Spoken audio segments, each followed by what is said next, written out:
بسم اللہ الرحمن الرحیم وبہ نستعین سبحانک لا علم لنا الا ما علمتنا انک انت العلیم الحکیم رب اشرح لی صدری ویسر لی امری واحلل عقدۃ من لسانی یفقهوا قولی رب اغفر وارحم انت خیر الراحمین۔ باب الاقرار۔ عن ابی ذر رضی اللہ عنہ قال قال لی النبی صلی اللہ علیہ وسلم قل الحق ولو کان مرا۔ حضرت ابو ذر غفاری رضی اللہ تعالیٰ عنہ کہتے ہیں کہ نبی کریم صلی اللہ علیہ وسلم نے مجھ سے فرمایا سچی بات کہو اگرچہ وہ کڑوی ہو۔ کڑوی تمہارے لیے ہو تو بھی، سننے والے کے لیے ہو تو بھی ہمیشہ سچی بات کہنی چاہیے۔ کبھی کبھی ایسا ہوتا کہ کوئی آدمی غلطی کرتا ہے تو ہم بولتے ہیں بھی غلط ہے مت کرو، حرام ہے، بہت کڑوا لگتا ہے اسے، مگر ڈرنے کی ضرورت نہیں، سچ بات کہو۔ کبھی کبھی ہمارے متعلق خود بھی ہم کو کوئی بات کہتے ہوئے ذرا سا تردد ہوتا ہے، کڑوا محسوس ہوتا ہے، تب بھی اقرار کر لینا، ہاں بھائی میں ایسا کیا، میں چرایا، میں جھوٹ بولا، میں غلطی کیا، میں دھوکہ دیا۔ سچ بولو جی، تمہارے لیے کڑوا ہو تو بھی ٹھیک، دوسروں کے لیے کڑوا ہو تو بھی ٹھیک، کبھی غلط بات مت کہو۔ اب اقرار بولتے مان لینا، یہ مان لینا دو طرح کا ہے۔ ایک تو اپنے تعلق سے مان لینا، ایک آدمی ایک گناہ کیا، کوئی گواہ نہیں ہے، تھوڑی دیر کے لیے ایسے سمجھو شراب پیا، یا یوں سمجھو کہ چوری کیا نہیں کیا وہ معلوم نہیں، گواہ کوئی نہیں، ہم لوگوں کو تھوڑا شبہ ہوا یہ چرایا ہوگا، یہ شراب پیا ہوگا، ڈرا کے پوچھے کیا جی پیے نہیں تم، صحیح بولو، دیکھو ماریں گے توڑیں گے فلاں کرتے ہیں، ہاں بھائی پیا بول دیا۔ اب مارنا نا اس کو 80 کوڑے، تھوڑی دیر کے بعد بولا نہیں بھائی، ڈر کر بولا بھی نہیں ایسا ہے بول کر میں پیا نہیں۔ اب اپنی بات کو انکار کر دیا، پیا نہیں تھا اس لیے بولا ہوگا، تو شبہ ہے تو سزا نہیں دینا۔ اب ڈاؤٹ ہو گیا، پہلے تو بولا پیا، بعد میں بولتا نہیں پیا، ہاں چھوڑ دینا۔ زنا کا بھی مسئلہ ویسا ہی ہے، ایک آدمی زنا کر کے پوچھے اسے زنا کیجیے ہو، پھر اس کا بولا نہیں زنا نہیں کیا، میں چپ کے بولا، چھوڑ دینا، سزا نہیں دینا اسے۔ لیکن دوسرے کا حق ہے اقرار کرتا، ایک بار اقرار کر لیا تو ہو گیا۔ فلاں آدمی کے پاس قرض لے کے نہیں جی تم، ہاں بھی لیا، 2 دن کے بعد بولا نہیں لیا، آپ نہیں مانیں گے، اپنے تعلق سے تم بولے نا وہ سزا معاف ہو جاتی، لیکن دوسرے کے تعلق سے ایک بات اقرار کر لیتے ایک بار، وہ بالکل پکی بات، اسے واپس لیے تو بھی نہیں چلے گا، اقرار کر لیے تو اقرار مان لیتے۔ ایسی حدیث بھی آئی۔ باب العاریتی، قرض لینے کا باب، یا کہ دوسروں سے عاریتاً لینے کا باب۔ کسی کے پاس قلم لیے، بے قلم لو دو، میں لکھ کر لا کر دے دیتا ہوں۔ سائیکل لیے، بھی سائیکل دیجئے، ذرا جانا ہے وہاں ڈاکٹر جا کر کے دے دیتا ہوں، ایسا یہ عاریتاً آپ لیے۔ اب اس کے اندر کوئی کمی ہو گئی، نقصان ہو گیا، ٹائر پنکچر ہو گیا، یا ایک ایسا کچھ اور گڑبڑ کیا آپ نے، تو آپ ذمہ دار، اس کو دینا پڑے گا ٹھیک کر کے، ایسا۔ اب اس میں علماء کا اختلاف ہے، بتاتے ہیں۔ عن سمرة بن جندب قال قال رسول اللہ صلی اللہ علیہ وسلم علی الذی ما اخذت حتی تؤدیہ۔ حضرت سمرہ بن جندب کہتے ہیں کہ نبی کریم صلی اللہ علیہ وسلم نے فرمایا جو بھی آدمی کسی سے کوئی چیز لیا ہے اس کو دینا ہی پڑے گا۔ قرض لیا، عاریتاً لیا، تمل میں رول بولتے نا ویسا، واپس کرنے کے ارادے سے لیا، اب اس کو واپس کرنا، چھپانا نہیں، چوری نہیں کرنا، غلط بیان نہیں کرنا، ایسا سب نہیں کرنا، اور جیسا لیے ویسا واپس کرنا۔ اللہ کے رسول کا یہ حکم ہے۔ عن ابی ہریرہ رضی اللہ تعالیٰ عنہ قال قال رسول اللہ صلی اللہ علیہ وسلم ادی الامانۃ الی من ائتمنک ولا تخن من خانک۔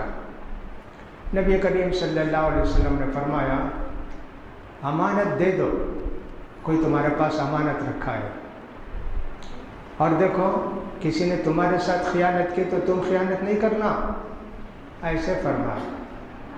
ایک آدمی ہمارے پاس کوئی بھی چیز لا کر رکھا، امانتاً وہ چیز اس کو دے دینا، وہ پیسہ ہو، زیور ہو، کوئی بھی چیز ہو،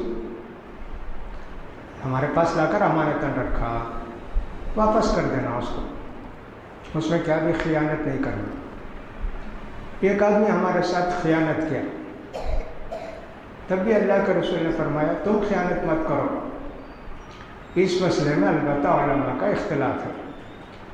مثلا آپ میرے پاس سے گھڑی لے کر گئے، قلم لے کر گئے، کوئی بھی چیز لے کر گئے، جا کر چھپا لیا، نہیں کہیں گم گئی ہوئی، وہ چور اٹھا کے لے گیا، کچھ بھی ایسا غلط بیانی کر دیا، آپ کو معلوم ہے وہ چھپا کے رکھا ہے چیز۔ اب ایک زمانہ ایسا آیا کہ آپ کو ضرورت پڑی، بھی ذرا گھڑی دیتے کیا، گھڑی دیا، اب بولے وہ گھڑی کے بدلے گھڑی میں دبا لوں گا، میں نہیں دوں گا، اس لیے کہ قرآن میں کیا ہے، کوئی تم پر زیادتی ظلم کرے بدلہ لینے کا تم کو حق ہے۔ 3 جگہ اللہ نے کہا ہے وَإِنْ عَاقَبْتُمْ فَعَاقِبُوا بِمِثْلِ مَا عُوقِبْتُم بِهِ فَمَنِ اعْتَدَىٰ عَلَيْكُمْ فَاعْتَدُوا عَلَيْهِ بِمِثْلِ مَا اعْتَدَىٰ عَلَيْكُمْ۔ یہ سب آیتیں قرآن میں ہیں۔ جو تمہارے ساتھ ناانصافی کیا نا، اتنی ناانصافی تو نہیں ہے، ناانصافی کا بدلہ، لیکن اس کو بھی ناانصافی بولتے، اتنی ناانصافی تم کر سکتے۔ تو علماء نے اجازت دی کہ اگر کوئی آدمی تمہارے ساتھ خیانت کیا ہے، تمہاری کوئی چرا لیا ہے، چھپا لیا ہے، تو تم کو اجازت ہے، تم اس کی بھی کوئی چیز چھپا لے سکتے، چھپا کر جو ہے بدلہ لے سکتے۔ کہتے ہیں کہ ایک آدمی کہیں سفر میں جا رہا تھا، اس کے پاس چاندی تھی، وہ ایک چھوٹے بکس میں بند کر کے اس کے ایک دوست کے پاس امانت رکھ کے گیا، بھائی یہ جو چاندی ہے اس کو امانت رکھیے بھائی، میں آ کر لے لیتا ہوں۔ بولا نہیں چاندی واندی ہے بول کر، صندوق دے کر کے، اور ضرور سا ہے، لا کے بڑی حفاظت سے رکھا۔ دل میں آیا کہ اس کے اندر کیا ہوگا، کھول کے دیکھا تو چاندی، اٹھا لیا، اٹھا کے کچھ ادھر ادھر کی چیزیں اس میں رکھ دیا، کچرے وچرے وہ آیا، بھائی وہ صندوق، ارے رکھا ہے، اٹھا لیجیے آپ سے، اٹھایا تو ہلکا پھلکا، دیکھا تو چاندی واندی تو کچھ نہیں ہے اس میں، خالی ہے۔ کہا کیا ہوا جی؟ کہا کیا کچھ بھی نہیں ہوا نا، اس میں چاندی تھی نا۔ ارے صاحب میرے گھر میں چوہے بہت ہیں، وہ چوہے خالی ہوں گے۔ اچھا ایسا ہے کیا؟ ٹھیک۔ اس کے بعد اس کا ایک ہی بیٹا تھا، انہیں تلاش میں تھا، اکیلا کہیں جا رہا تھا، نہیں اس بیٹے کو اٹھا کے گھر کو لے گیا، جا کے چھپا دیا۔ اب روتا، دھاڑے مارتا، پوچھتا میرے بیٹے کو کون دیکھے، میرے بیٹے کو کون دیکھے۔ یہ آدمی آیا چاندی والا، ارے چیل اٹھا کے لے گئے نا جی تمہارے بیٹے کو، میں دیکھا نا۔ کیا جی چیل جا کر ایک بچے کو اٹھا کے لے جاتی کیا جی؟ جس بستی میں چوہے چاندی کھاتے نا، چیل بھی ایسا اٹھا کر لے جاتی بچوں کو، بھائی میں چاندی دے دیتا ہوں آپ بچے کو دے دیجیے، لاؤ لے گیا۔ یہ ایک مثال بیان کرتے ہیں، اگر کوئی تمہارے ساتھ دھوکہ کرے تو اتنا دھوکہ کر سکتے، اس سے زیادہ نہیں۔ یہ کب عام لوگوں میں، لیکن اگر امیر المومنین نے، خلیفے نے کسی کو زکوٰۃ وصول کرنے کے لیے بھیجا ہے، آپ کے پاس ظلم و زیادتی کر کے زیادہ زکوٰۃ لے کر جاتا ہو، اس کا بدلہ نہیں دے سکتے۔ اللہ کے رسول سے صحابہ پوچھے، اللہ کے رسول ہم کو کبھی کبھی یہ جو گورنر آتے نا، گورنر کے لوگ ہوں، 4 سال کا عمر دینا 6 سال کا مانگتے، 1 بکری دینا 2 بکری مانگتے، آئندہ سال جب آتے 1 بکری چھپا لیں کیا؟ نہیں بھی زکوٰۃ نہیں بول دیں کیا؟ کہا نہیں تم ایسے مت کرو، بولے اس سے دھوکہ کا ایک دروازہ کھل جائے گا، وہ دے دو، اللہ کے پاس وہ جواب دیں گے۔ ایسا ان کے لیے اللہ کے رسول نے کہا لیکن عام طور پر ایسے کرنا کہ ہمارے ساتھ کوئی دھوکہ کیا تو ہم بھی اس کے ساتھ دھوکہ کریں. قرآن میں بھی اجازت ہے اور علماء نے بھی اس کی اجازت دی ہے. یہاں اگر تمہارے ساتھ کوئی خیانت کیا تو تم خیانت نہیں کرنا. اس حدیث کو بولے بہتر ہے کہ ایسا نہ کرو، اس لیے کہ ہو سکتا ہے تمہاری وہ 100 روپے کی گھڑی اٹھایا ہوگا اور تم اس کی گھڑی اٹھا 125 روپے کی ہوگی، تو اس لیے تھوڑی زیادتی ہو جائے گی نا. اس لیے بہتر یہ ہے کہ اگر کوئی شخص تم کو دھوکہ دیا، خیانت کیا، تم ویسا کام نہ کرو. ایسے اللہ کے رسول نے فرمایا. وعن يعلى بن أمية رضي الله عنه قال قال لرسول الله صلى الله عليه وسلم إذا أتتك رسلي فأعطهم 30 درهم. قلت يا رسول الله عارية مضمونة أو عارية مودات؟ قال بل عارية مودات. یعلا بن امیہ کہتے ہیں کہ نبی کریم صلی اللہ علیہ وسلم نے مجھے لکھا، میرے یہ نمائندے آ رہے ہیں، یہ آئے تو 30 زرہیں دو. اس وقت وہ اسلام نہیں لائے تھے، کافر تھے. یعلا بن امیہ کافر، ان کے پاس وہ سب بہت ساری چیزیں تھیں، لڑائی کی چیزیں، زرہیں، ڈھال، یہ وہ سب تھی. تو اللہ کے رسول نے ان کو لکھا کہ میرے نمائندے کو بھیج رہا ہوں، تم جو ان کو 30 زرہیں دے دو. اب انہوں نے پوچھا اللہ کے رسول یہ ضمانت والی عاریت ہے کہ نہیں واپس کرنے والی عاریت ہے؟ اللہ کے رسول نے کہا واپس کی جانے والی عاریت ہے.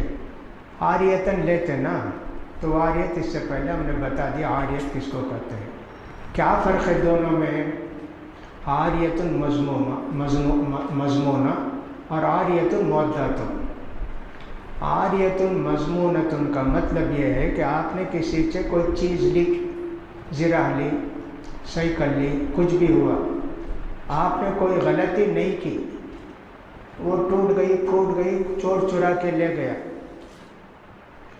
تو ویسی ہی چیز آپ کو خرید کے دینا پڑے گا. نہیں ملی تو قیمت اتنی دینی پڑے گی. عاریت المودات کے اندر بھی تقریباً ویسا ہی، لیکن گارنٹی بالکل، اس لیے کہ جنگ وغیرہ کے اندر جو چیز لے جاتے ہیں ٹوٹ جاتی ہے، پھوٹ جاتی ہے، کچھ بھی ہو جاتا نا، اللہ کے رسول نے ویسے ہی واپس کریں گے، نہیں تو اس کی پوری قیمت دیں گے. ایسے اللہ کے رسول نے کہا. پہلے میں ویسی چیز وہی چیز دینا چاہیے، اگر نہیں مل سکی تو اس کی لگ بھگ قیمت دے دیں. لیکن مودات کے اندر ویسے ہی ہو بہو دینا یا اتنی ہی قیمت دینا، دونوں میں فرق ہو گیا. تو اس طرح انہوں نے کہا تو اللہ کے رسول لیے. اس سے معلوم ہوا کہ ضرورت پر کسی کافر سے بھی کوئی چیز لی جا سکتی ہے، قرض لے سکتے ہیں، جیسا کہ اللہ کے رسول کو یہودیوں سے قرض لیے، دوسرے لوگوں سے بھی کچھ بھی لیے. جنگ کی چیزیں بھی ان سے لے سکتے ہیں، جیسا کہ زرہیں لی اللہ کے رسول نے. کافر کے ساتھ کاروبار کر سکتے ہیں. اس سے پہلے بھی ہم نے بتایا ہے کافر کے ساتھ شرکت میں کاروبار کر سکتے ہیں. شرط یہ ہے کہ کافر کا عمل دخل ایسا نہ ہو کہ پوجا ہوگی، دکان میں ایسا ہوگا، مورتی لگائی جائے گی، ایسی صورت میں جائز نہیں کافروں کے ساتھ شرکت، ہے نا، اس کا خیال کرنا چاہیے. باب الغصب، کسی کے مال پر زبردستی قبضہ کر لینا، زبردستی کسی کا مال لے لینا، یہ بھی ہوتا ہے. اللہ کے رسول صلی اللہ علیہ وسلم فرماتے ہیں کوئی آدمی کسی کے ایک بالشت زمین ہڑپ لیا، قبضہ کر لیا ناجائز، تو کتنی بڑی سزا ہے. اللہ تعالیٰ اس کو 7 زمین کے اندر دھنسائیں گے. وہ ایک بالشت کا حصہ لے کے 7 زمین کی جتنی مٹی ہے اس کے گلے میں باندھی جائے گی، یا اس کا مطلب یہ کہ اس کو 7 زمین کے اندر دھنسایا جائے گا جیسا کہ اللہ تعالیٰ نے قارون کو دھنسایا. اس کا خیال کرنا چاہیے. تو کسی کی چیز کو غصب نہیں کرنا، ہڑپ نہیں کرنا. چھوٹی ایک مسواک ہو تو بھی اجازت لے کے ان سے حاصل کرنا، سوائے چھوٹی چیزیں نہ اٹھا لیجیے، نہیں غصب نہیں کرنا. اس کا خیال کرنا چاہیے.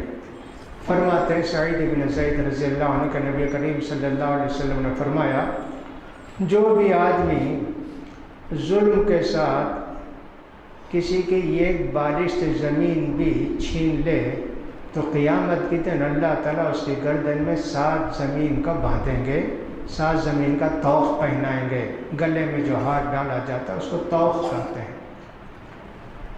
وعن انس رضی اللہ تعالیٰ عنہ ان نبی صلی اللہ علیہ وسلم کان عند بعض النساء فارسلت احدى امہات المؤمنین مع خادم لها بقصعة فيها طعام۔ اللہ کے پیارے رسول صلی اللہ علیہ وسلم کی بیویاں تھیں تو اللہ کے پیارے رسول سب کی باری مقرر کیے تھے، آج عصر کے بعد فلاں بیوی کے پاس، مغرب کے بعد عصر کے بعد کل فلاں، ایسے جاتے تھے، اور رات بھی تقسیم کر کے رکھے تھے کہ ہر بیوی کے لیے ایک رات دیتے تھے۔ حضرت سودا نے اپنی باری حضرت عائشہ کو دے دی تھی اور حضرت عائشہ کے ساتھ 2 رات گزارتے تھے۔ اب ایک دن حضرت عائشہ کی باری تھی عصر کے بعد، اللہ کے رسول ان کے گھر کو گئے۔ حضرت صفیہ رضی اللہ تعالیٰ عنہ کے دل میں خواہش پیدا ہوئی کہ اللہ کے رسول کو کچھ اچھا پکا کر بھیجیں گے کھانے کے لیے، تو ایک پیالے میں وہ کچھ پکا کے ایک بچی کو بلا کے دی، دیکھو اللہ کے رسول حضرت عائشہ کے گھر میں ہیں، جا کے یہ دے دو۔ حضرت عائشہ نے دیکھا اور آ کر بولی کہ صفیہ نے یہ دیا ہے آپ کو۔ اب ان کو غصہ آیا کہ میری باری میرے گھر میں ہے، یہ کیوں دیتی؟ 100 کونوں میں ہوتی ہے نا، دشمنی ہوتی ہے۔ اٹھی حضرت عائشہ، اس بچی کے ہاتھ میں جو تھا پیالہ ماری، گر گیا کھانا اور وہ پیالہ بھی ٹوٹ گیا۔ اب کیا کرنا؟ یہ تم نے زبردستی پیالہ توڑا۔ اللہ کے رسول صلی اللہ علیہ وسلم وہ سب کھانا جمع کر کے بولے حضرت عائشہ سے کھاؤ کھاؤ۔ اس کا جو پیالے کے ٹکڑے تھے وہ سب جمع کر کے حضرت عائشہ کے پاس لے جا کر رکھ دیے کمرے میں۔ حضرت عائشہ کے پاس بھی صحیح پیالہ تھا نا، وہ لا کے دے دیے بچی کے پاس، لے جاؤ صفیہ کو دے دو۔ تو اس سے معلوم ہوا کہ اگر ہم نے کسی کی چیز کو نقصان پہنچایا ہے تو اسی طرح کی چیز ان سے مطالبہ کر کے لینا چاہیے کہ تم ایسے کیا ہو، یہی چیز دینا پڑے گا۔ یہ غصب تو نہیں ہے لیکن آمدن نقصان پہنچانا، جان بوجھ کر نقصان پہنچانا، کسی کے چیز کو اس طرح کر دیے تو ہے۔ ایسے سمجھیے ٹیلر ہے یا ایک ایسا زیور بنانے والا ہے، کوئی بھی ایک آدمی ہے، آپ جا کر اسے ٹیلر کو کپڑا دیے، بھائی یہ میرے قمیص سلا دو، ناپ آپ سے لے لیا۔ بعض درزی تو نشے میں رہتے ہیں نا، اب آپ کی قمیص جو سلایا کمر تک سلایا ہے، سیاہ ہے، آدھا کپڑا چرا لیا اور آپ کو ایک چھوٹے بچے کا کرتا بنا کے دے دیا۔ ارے یہ کیا ہے؟ کیا صاحب برابر ہے نا؟ تو کپڑے کا پورا پیسے اس سے لیں گے۔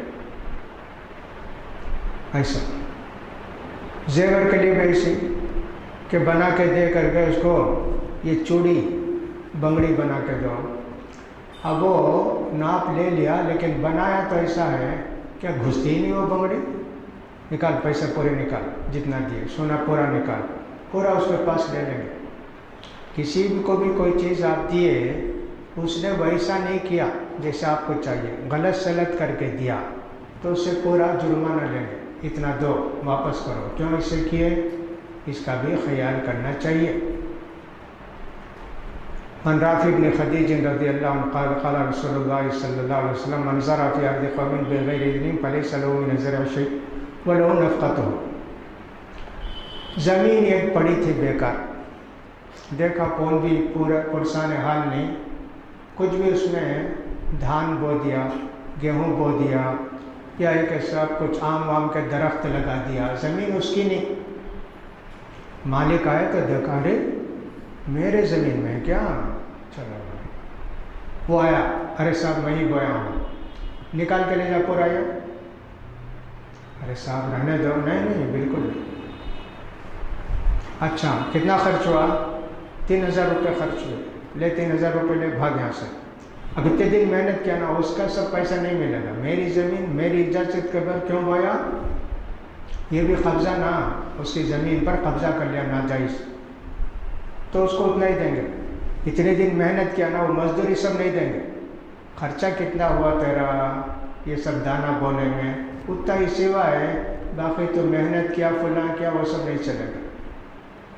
ویسے اللہ کے رسول صلی اللہ علیہ وسلم کے زمانے میں ایک زمین تھی، تو ایک آدمی کھجور کے درخت بو دیا.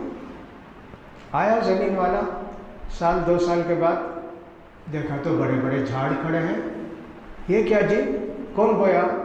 وہ آیا، صاحب یہ زمین 2 سال سے بیکار پڑی تھی، میں اس میں کھجور کے درخت لگا دیا، اب کیا کرنا؟ اللہ کے رسول نکالو سب درخت نکال کے لے جاؤ.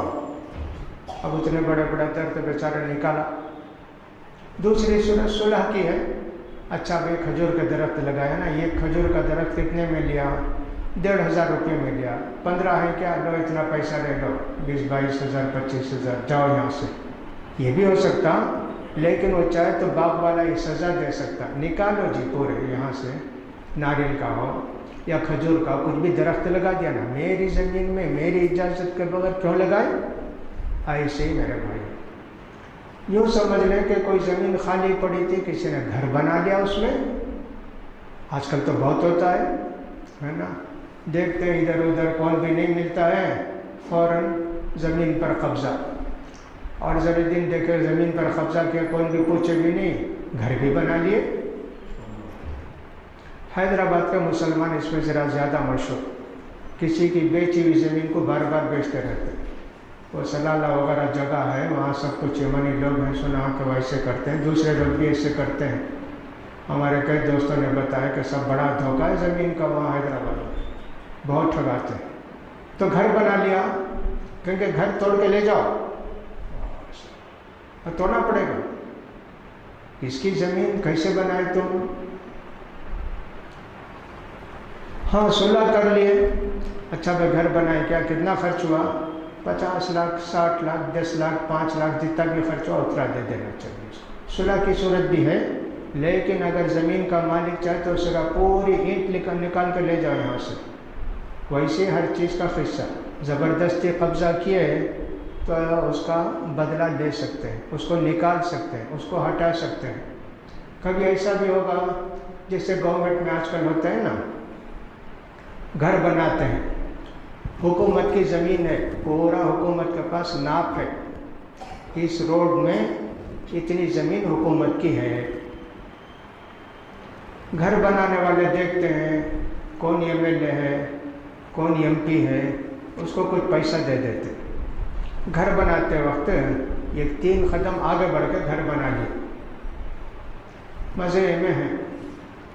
اس کے بعد سروے ہوا ایک زمانے میں، 10 سال کے بعد 15 سال کے بعد، دیکھے تو 3 قدم جگہ یہ شخص اپنے گھر کو لے لیا، توڑتے اتنی بلڈنگ.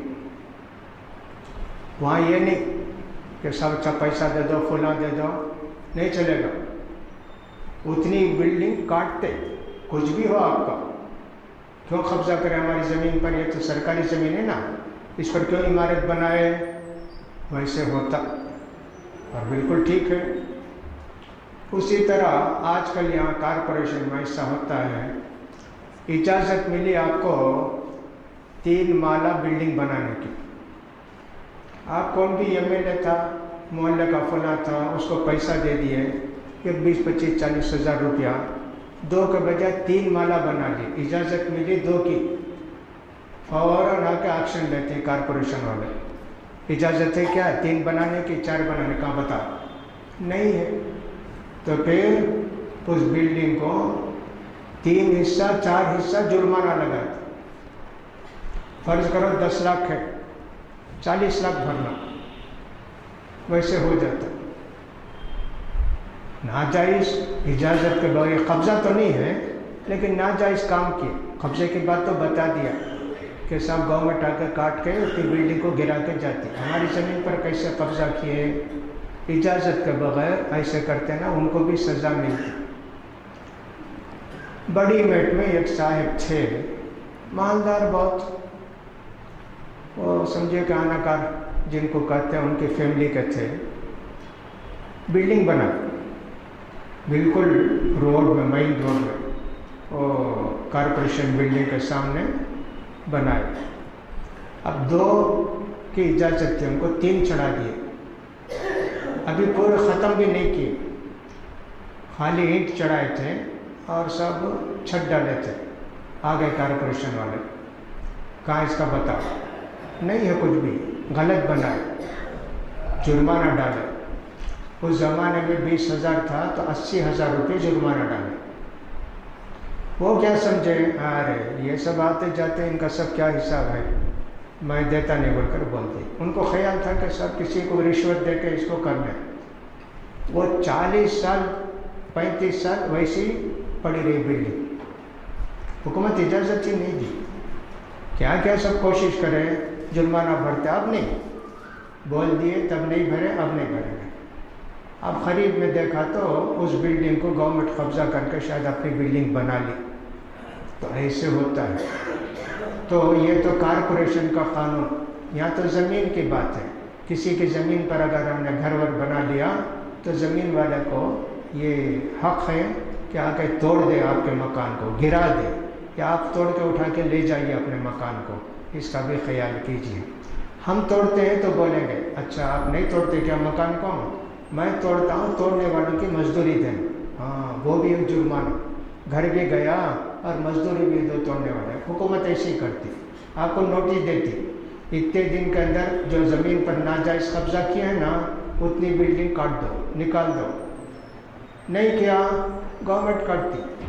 آپ 3,000 میں خرچ ہوتا تھا، گورنمنٹ 7,000 8,000 لیتی آپ سے، اس لیے کہ گورنمنٹ کے آدمی آتے ہیں تو ان کی سب فکس رہتی ہے نا مزدوری، ایسے سب ہے۔ تو اللہ کے رسول نے فرمایا یہ ظالم کے رگ کے لیے کچھ بھی گنجائش نہیں۔ کیوں گویا کھجور کے درخت نکالو جی اس کو، اور صاحب 2-3 سال کے درخت بڑے بڑے ہو گئے تھے، بیچارہ نکال کے لے گیا، جو نکال کے لے جا سکتا تھا، جو نہیں لے جا سکتا تھا چھوڑ دیا، کیا کرے گا، ایسا فرمایا۔ وعن ابی بکرۃ رضی اللہ عنہ النبی صلی اللہ علیہ وسلم قال فی خطبۃ یوم النحر بمنی ان دماءکم واموالکم علیکم حرام کحرمۃ یومکم ھذا فی شہرکم ھذا فی بلدکم ھذا متفق علیہ۔ ابو بکر نہیں، ابو بکرہ یہ کہتے ہیں کہ نبی کریم صلی اللہ علیہ وسلم نے عرفات کے میدان میں جو خطبہ، نہیں مینا میں جو خطبہ دیا، عرفات میں بھی یہ خطبہ دیے، مینا میں بھی دوسرے دن یہ خطبہ دیا، حدیث میں ایسے دونوں خطبوں کا ذکر آیا۔ اس خطبے میں آپ نے فرمایا مسلمانوں، بے شک تمہارے خون، تمہارے مال یہ ایک دوسرے کے لیے ایسی قابل احترام ہے جیسا کہ آج کا دن اور یہ مقام اور یہ مہینہ اتنا محترم۔ تو ہمارے مسلمان بھائی کی کیا کسی کی بھی چیز ہو، اب چونکہ مکے میں خطبہ دیے تھے مینا میں، اس لیے اللہ کے رسول نے فرمایا تمہارے کسی کا بھی مال محترم، وہ 1 روپیہ ہو کہ 10 روپیہ ہو، خون بھی ویسا ہے، کسی آدمی کو مارنا یا کہ کاٹنا کچھ بھی کرنا نہیں، بہت محترم، خاص کر مسلمان کا 1 روپیہ بھی بغیر اجازت کے نہیں لینا، غصب نہیں کرنا، اس کا مال محترم ہے، جیسے کہ ذی الحجہ کا مہینہ محترم ہے، جیسا کہ مینا کا میدان، عرفات کا میدان محترم ہے، جس طرح کہ حج کا دن محترم ہے۔ اتنی حرمت، اتنا احترام فرمایا اللہ کے پیارے رسول صلی اللہ علیہ وسلم نے۔ لہٰذا ہم کو چاہیے کہ کسی سے قرض لیں، 1 پائی اس کی ادا کر دیں۔ کسی نے غلطی سے آپ کو دے دی، فوراً لے جا کے اس کو واپس کریں۔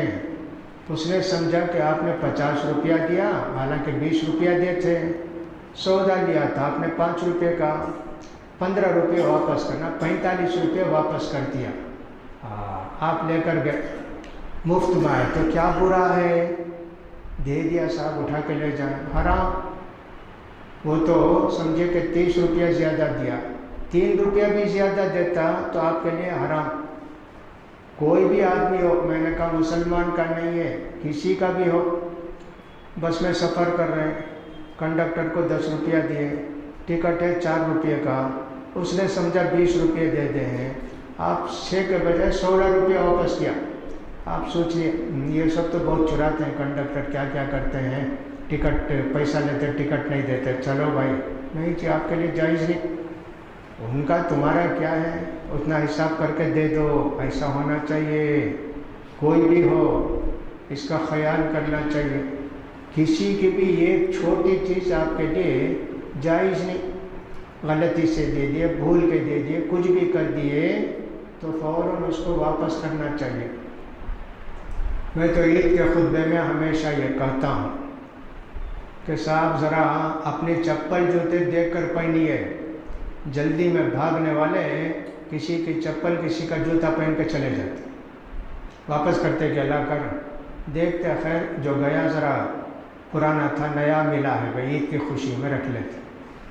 میں نے کہا پرانا ملے نیا ملے، مسجد کو آنا، عیدگاہ کو آنا، اعلان کرنا بھائی میں غلطی سے کسی کا جوتا پہن کے چلا گیا، بھائی میں لا کے رکھ دیا ہوں، مہربانی کر کے میرا جوتا دے دیجئے، ہونا ایسا نہیں کہ پہن کے چلے گا، بس جوتے کے بدلے جوتا، چپل کے بدلے چپل نہیں چلے گی۔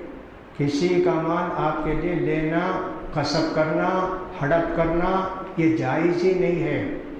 یہ سب اخلاق ہمارے پیارے نبی نے ہم کو سکھائے۔ اب یہ اخلاق سب ہمارے پاس نہیں، انگریزوں کے پاس ہے، غیر مسلموں کے پاس ہے۔ کہیں بھی آپ چلے جائیے، ادھر جرمنی ادھر ادھر، بڑی امانت داری، دھوکہ نہیں، جھوٹ نہیں، رشوت نہیں، سارا معاملہ چلتا ہے۔ یہ اخلاق ہمارے تھے، ہم بے اخلاق ہو گئے یا بد اخلاق ہو گئے اور وہ با اخلاق ہو گئے، بڑا فرق ہو گیا۔ اگر یہی سب ہمارے اندر اخلاق ہوتے تو اللہ تعالیٰ بڑی عزت دیتا ہم کو۔ آج بھی اگر ہمارے دین کی طرف ہم لوٹ گئے، جھوٹ بولنا، رشوت دینا، خیانت کرنا، دھوکہ دینا، ظلم کرنا، اپنے بھائیوں کا مال ہڑپ کرنا، یہ سب جتنے بد اخلاقیاں چھوڑ دیں تو یقیناً اللہ کی رحمت برسے گی۔ امام ابن تیمیہ رحمۃ اللہ علیہ کہتے ہیں شرک کی حکومت کو اللہ برداشت کرتا، ظلم کی حکومت کو اللہ برداشت نہیں کرتا۔ ایک مشرک، کافر، غیر مسلم پوجا کرنے والا بتوں کی، لیکن اس کے اس ملک میں سب لوگ امن کے ساتھ ہیں، کسی پر ظلم و زیادتی راجا نہیں کرتا، سب کا کہتے ہیں کہ اللہ اس کی حکومت کو باقی رکھے گا۔ دوسرا پکا موحد، شرک سے بہت دور حکومت کرتا، لیکن لوگوں پر ظلم کرتا، رشوت لیتے لوگ، فلاں کرتے، انہیں موحد ہے، نمازی ہے، اس کی حکومت باقی نہیں رہے گی، ختم ہو جائے گی اس کی حکومت۔ اتنا بتاتے ہیں امام ابن تیمیہ رحمۃ اللہ علیہ۔ تو کفر کے ساتھ حکومت باقی رہ سکتی ہے، شرک کے ظلم کے ساتھ حکومت باقی نہیں رہے گی، یہ بالکل حقیقت ہے۔ مسلمانوں کی جتنی حکومتیں گئیں وہ سب ظلم زیادتی، لوگوں کا مال چھیننا، فلاں کرنا، لڑائی، یہ وہ سب کر کے ساری حکومتیں مسلمانوں کی ختم ہو گئی ان کے ظلم و زیادتی کی وجہ سے۔ اس کو سمجھنا چاہیے۔ باب الشفاعت، ساتھی بنا لینا یا شرکت میں۔ کبھی کبھی دو پارٹنر مل کے کوئی چیز خریدتے یا بیچتے یا رکھتے۔ مثلا یہ گھر ہے، دو آدمی مل کر خریدے، آدھا گھر میرا آدھا گھر تمہارا، اب ایک دوسرے کے شفیع ہو گئے، یہ ان کو ڈبل کر دے، وہ ان کو ڈبل کر دیا، سنگل تھے نا اب ڈبل ہو گئے۔ اب ذرے دن کے بعد ایسا ہوا کہ ان میں سے ایک آدمی اپنا حصہ بیچنا چاہتا ہے، آدھا گھر بیچنا چاہتا ہے۔ اب اس کا جو پارٹنر ہوگا اسے آفر کرنا، بھائی دیکھو میں بیچنا چاہتا ہوں بھائی گھر، اگر وہ کہے مجھے بیچو بھائی، اس کو بیچو۔ اب یہاں ایک بات آتی ہے، دوسرے لوگ 50,000 دینا چاہتے ہیں، یہ آدمی کہتا نہیں میں 45,000، نقصان بھی ہو تو دے دینا چاہیے، شریک ہے، ساتھی ہے، کاروبار میں دونوں مل کر ہیں تو اس لیے اس کا خیال کرنا چاہیے۔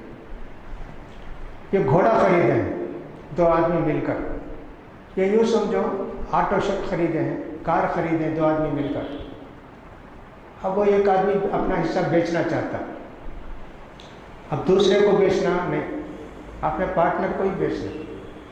اگر پارٹنر کہے بھائی کسی کو بیچ دو آدھا، میں اس کے ساتھ پارٹنرشپ کر لیتا ہوں، تب جائز ہو جائے گا، اجازت دے تو۔ یوں سمجھے کہ آپ کو ٹیکسی بیچنا ہے، آدھی ٹیکسی، آپ کا جو پارٹنر ہے بنگلور گیا ہوا ہے، انتظار کرنا، نہیں صاحب میں بیچ دوں گا، نہیں چلے گا۔ وہ آئے گا، آ کر کہے گا میں تو آپ کا پارٹنر، مجھے پوچھے بغیر کیسا بیچے، مجھے بتائے بغیر کیسا بیچے، کینسل بیپار، تو اس کا خیال کرنا پڑے گا۔ تو اس کو کہتے ہیں کہ صاحب جب تک آدمی پڑوسی ہے یا پارٹنر ہے آپ کا، اس کی اجازت کے ساتھ یہ جو دونوں مل کر رہے ہیں بیچ سکتے، دے سکتے۔ دوسری صورت یہ بھی ہے کہ صاحب 2 گھر ہیں بازو بازو، اس کو بولتے ہیں جار، پڑوسی۔ آپ گھر بیچنا چاہتے ہیں تو پڑوسی کو بولو بھائی میں گھر بیچنا چاہتا ہوں، بھائی آپ خریدتے کیا؟ حالانکہ آپ کا گھر الگ ہے، ان کا گھر الگ ہے، راستہ الگ ہے، سب ہے، اس کے باوجود ایک حدیث سے تو ایسے معلوم ہوتا ہے کہ پڑوسی پڑوس میں رہنے کی وجہ سے اس کا ایک حق بنتا ہے، اس لیے پڑوسی سے پوچھ لینا پہلے، میں بیچنا چاہتا ہوں، اچھا بھائی کچھ نہیں بولا، آپ بیچ دیے، تو بولا ارے میں تو کچھ نہیں بولا نا، کیسے بیچ دیے؟ کینسل کرو، میں خریدنا چاہتا ہوں، اسی قیمت پر یہ خریدیں گے۔ تو اس کا بھی اللہ کے رسول نے حکم دیا ہے کہ پڑوسی کا خیال کرو۔ پہلا تو پارٹنر ہے، یا پارٹنر کچھ بھی نہیں، شریک نہیں، پڑوسی کا بھی حق بنتا ہے، اس کا خیال کرنا چاہیے۔ عربی میں کہتے ہیں الجار قبل الدار، الجار قبل الدار، مکان خریدنے سے پہلے پڑوسی کو دیکھو وہ کیسا ہے، اخلاق والا ہے کیا، ٹھیک آدمی ہے کیا، تب مکان خریدو، مکان بناؤ۔ اگر مکان بنائے خریدے پڑوسی ظالم ہے تو ہمیشہ پریشان رہیں گے نا۔ اس لیے نیک لوگ جب رہتے ہیں تو ان کے بعض گھر کی ویلیو بھی بڑھ جاتی ہے۔ قصہ بیان کیا جاتا ہے، مجھے نام تو یاد نہیں آ رہا ابھی، بغداد میں کسی آدمی نے اپنا گھر بیچنا چاہا، 20,000 روپے کا گھر تھا، کسی نے پوچھا کہ بھائی کتنے میں بیچو گے؟ کہا 1 لاکھ۔ ارے کیا جی 20,000 روپے کا گھر ہے 1 لاکھ؟ ہاں جی، گھر کی قیمت 20,000، پڑوسی ہے نا فلاں صاحب ہیں ان کی قیمت 80,000، نیک صالح دیندار متقی، ایسے پڑوسی کا ملتے جی؟ ہاں، یہ گڈ ول بولیے نا ان کا، وہ گڈ ول ان کا کہ صاحب ان کی قیمت اتنی، ایسا ایک صاحب نے بغداد میں مکان بیچنا چاہا۔ یہ شفا کی بات ہے۔ نبی کریم صلی اللہ علیہ وسلم فرماتے ہیں، فیصلہ فرمایا اللہ کے رسول نے شفا کا، ہر مال میں جو تقسیم نہ ہوا ہو، اگر حدیں مقرر ہو جائیں اور راستے بن جائیں تو ایسی صورت میں شفے کا ختم ہو جاتا ہے۔ ایک بڑا گھر خریدے دونوں مل کر، اب اس کے بعد ایسا ایک زمانے کے بعد دونوں نے فیصلہ کیا کہ میرا گھر الگ تمہارا گھر الگ، ہاں بھائی ٹھیک، بیچ میں دیوار اٹھا دی، ان کا الگ راستہ ان کا الگ راستہ، اتنا گھر میرا اتنا گھر تمہارا۔ اب ایسی صورت میں ان کو بتانا مستحب ہے، ضروری نہیں پڑوسی کو، کیوں تو گھر بالکل الگ الگ ہے نا، سب کا معاملہ الگ ہو گیا۔ جب تک مشترک تھے، جب اگر بغیر بولے بیچ دیتے تو کینسل بیپار، اب یہاں تو بالکل پارٹیشن کر دی، دیوار الگ الگ کر دی، یہاں بھی تعلق نہیں۔ تو نبی کریم نے فرمایا ایسی صورت میں یہ پارٹنرشپ کا جو حق ہے نا وہ ویلڈ نہیں رہتا، ختم ہو جاتا ہے، ایسے فرماتے نبی کریم صلی اللہ علیہ وسلم۔ دوسری حدیث میں آیا گھر ہو یا زمین ہو یا باغ ہو، بغیر پارٹنر سے پوچھے نہیں بیچنا، یہ تمہارے لیے ضروری ہے پارٹنر کو بولنا، بھائی جو باغ ہمارا تمہارا ہے نا، میں اپنا حصہ بیچنا چاہتا ہوں، لینا ہے تو لو، نہیں تو کسی اور کو دیتا ہوں، اجازت دے دیا تو ٹھیک، نہیں کیا اسی کو دینا پڑے گا، اگر تھوڑی موٹی قیمت کم بھی ہو تو دینا پڑے گا اسی کو۔ ایسے پڑوسی کا اتنا حق بنتا ہے، اس کا خیال کرنا چاہیے۔ انس بن مالک رضی اللہ تعالیٰ عنہ کہتے ہیں کہ نبی کریم صلی اللہ علیہ وسلم نے فرمایا کہ پڑوسی، گھر کا پڑوسی ہے نا، وہ زیادہ مستحق ہے آپ کے گھر کو خریدنے کا، یہ فرمایا نبی کریم صلی اللہ علیہ وسلم نے، اور اس کو میں نے بتا دیا۔ ضروری تو نہیں ہے، لیکن پڑوسی ہے نا، راستہ الگ ہے، پورے آپ کا مکان الگ ہے، راستہ الگ ہے، اور سب ڈیوائڈ ہو گیا ہر طرح، پھر بھی پڑوسی سے پوچھنا چاہیے، پوچھ کر ہی اس کو بیچنا چاہیے، یہ صحیح مسئلہ ہے۔ جابر رضی اللہ تعالیٰ عنہ کہتے ہیں کہ نبی کریم صلی اللہ علیہ وسلم نے فرمایا پڑوسی کا حق بنتا ہے، اگرچہ وہ نہیں ہے، باہر گیا تو جب بھی اس کا انتظار کرنا چاہیے۔ اس زمانے میں تو ایسے تھا، آپ تو فون سے پوچھ لیتے بھائی بیچنا چاہتا ہوں، کیا کرنا چاہتا ہوں۔ اس زمانے میں تو کہاں تھا، یا تو یہ جائے پوچھنے کے لیے یا پھر وہ آئے، تو ایسا تھا۔ یہ سب چیزیں کیوں ہیں؟ دلوں میں رنجش نہیں آنا، ایک مسلمان دوسرے مسلمان کا احترام کرے، اس کے جس کے دل میں رنجش نہ آئے۔ اب تو رنجش پہنچانے کے لیے ایسا کام کرتے ہیں، آج زیادہ دشمنی مول لینے والے ہیں، دوستی کرنے والے بہت کم ہیں۔ چھوٹی چھوٹی باتوں میں اختلاف، چھوٹی چھوٹی باتوں میں لڑائی، کس میں؟ مسلمانوں میں۔ اور مسلمانوں کے ساتھ کافر ہو، نان مسلم ہو، اس کے ساتھ لڑنے کی ہمت نہیں۔ اپنے مسلمان بھائیوں کو تکلیف دینا، ان کا مال چھیننا، غصب کرنا، یہ سب معمول بن گیا ہے۔ اللہ بچائے، اس کا خیال کرنا چاہیے۔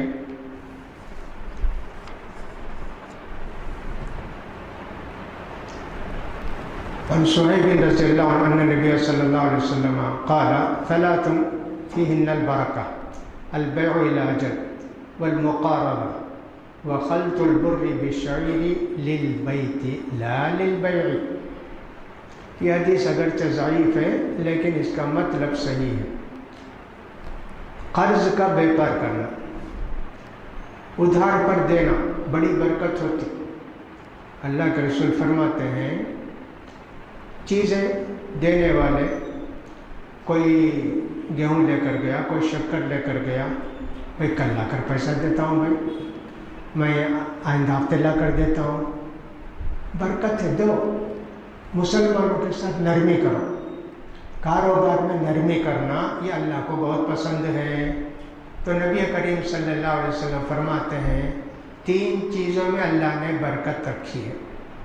ایک تو کسی کو بیع کیے، بیچے، اور ایک مہینے کے بعد، 10 دن کے بعد، 5 دن کے بعد پیسہ لی، اس کو بولتے ہیں البیع الی اجل، قرض پر بیپار ایک۔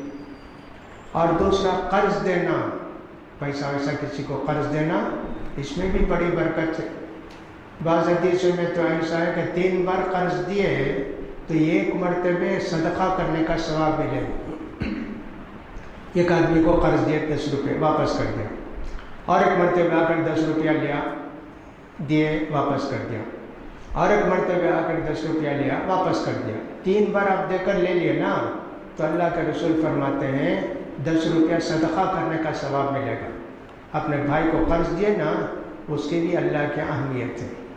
تیسری برکت کی چیز یہ ہے کہ صاحب گیہوں میں جو ملانا، اس میں بھی برکت ہے، لیکن بیچنے کے واسطے نہیں، استعمال کے واسطے۔ گیہوں ہے، گیہوں میں جو ملا کر پیستے ہیں تو روٹی نرم ہوتی ہے، اور سب اس کے اندر مادہ بھی طاقت کا بڑھ جاتا ہے۔ تو دونوں ملا کر پیسو، بولے اللہ کے رسول۔ یہ حدیث جیسا کہ میں نے کہا ضعیف ہے، لیکن اس پر عمل کرتے ہیں۔ یو پی بہار کے اندر گیہوں خالص نہیں پیستے، 10 کلو گیہوں ہے تو اس میں 1-2 کلو جو ملاتے، روٹی ملائم ہوتی، بہت ساری اس میں اچھائیاں ہوتی ہیں، اس لیے ویسا کرتے۔ تو قرض دینا بھی اچھا ہے بیپار. لیکن بعض لوگ ایسا ہوتا ہے قرض لے کے دیتے ہی نہیں. یہ بڑا گڑبڑ والا معاملہ ہے بھائی. بول کر کے اب بھی لا کر دیتا ہوں، وہ اب بھی آتا ہی نہیں کبھی ان کا. سال 2 سال 3 سال کام لا کر دیتا ہوں، لا کر دے. بڑے جھوٹے ہوتے ہیں، وعدہ خلافی کرنے والے ہوتے ہیں. یہ سب منافقوں کی علامت ہے. اللہ کے رسول صلی اللہ علیہ وسلم نے فرمایا. ایک آدمی آپ کو پیسہ دیا، یہ لے جاؤ بھائی بیپار کرو. پارٹنرشپ 2 طرح کی ہوتی ہے.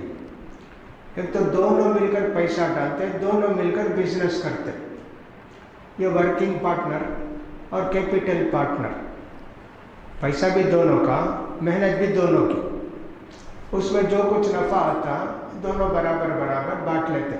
اگرچہ کہ کبھی کبھی کسی کی محنت کم ہوتی ہے، کسی کی زیادہ ہوتی ہے، لیکن بہرحال دونوں کی محنت بھی ہے، دونوں کا پیسہ بھی ہے، وہ بانٹ لیتے. کبھی ایسا ہوتا ہے کہ کوئی آدمی پیسہ دیتا، بولتا بیکار کرو گے، اس میں جو بھی نفع آئے گا میرا اتنا تمہارا اتنا. اس کو کہتے ہیں سلیپنگ پارٹنر.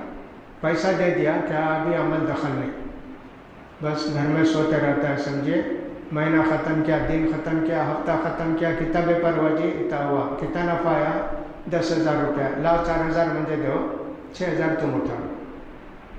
نفع میں دونوں شریک. نقصان ہو گیا تو جس کا پیسہ اس کا پیسہ جائے گا. جو دوسرا پارٹنر کام کرتا ہے اس کی محنت جائے گی. اس کے پاس کیا پیسہ، آپ دیے 10,000 روپے، وہ بیپار کیا، 1,000 کا نقصان ہوا تو 1,000 کا پورا آپ کا نقصان پیسہ دیا نا، اس کی محنت گئی ایسے. لیکن پیسہ دیتے وقت کنڈیشن لگایا، دیکھو بھائی میں 10,000 روپے دیتا ہوں، اس سے تم کو چاہیے کہ ٹماٹر نہیں خریدنا، بیگن نہیں خریدنا، فلاں چیز نہیں خریدنا. ایسے کنڈیشن کر کے دیا تو اس کنڈیشن پر عمل کرنا. اب یہ آدمی مان لیا، اچھا بھائی ویسے ہی کرتا ہوں. لیکن گیا بنگلور کو تو معلوم ہے کہ ٹماٹر بہت سستا ہے بھائی، وہاں تو 3 روپے کلو ہے، مدراس میں 10 روپیہ کلو ہے. ایک لاری بک کر دیا. مدراس کو ہے تو یہاں بھی 3 روپیہ ہے. یا کہ سب ٹماٹر سڑ گئے. اب کون ذمہ دار؟ لیے نا تم ذمہ دار. میں تو بولا نا ٹماٹر نہیں لینا، فلاں چیز نہیں لینا، کیوں نہیں؟ اس لیے پورے نقصان کے ذمہ دار تم. حکیم بن ہزام بڑے مالدار تھے. وہ کہتے ہیں کہ جب بھی کسی کو پیسہ دیتے بیپار کے لیے تو شرط لگاتے. کیا لگاتے؟ دیکھو جی میرے اس پیسے سے کوئی بھی جانور نہیں خریدنا، سمندر کا سفر نہیں کرنا، اور اسی طرح جہاں نالے وغیرہ ہیں نا وہاں لا کر اسٹاک نہیں رکھنا.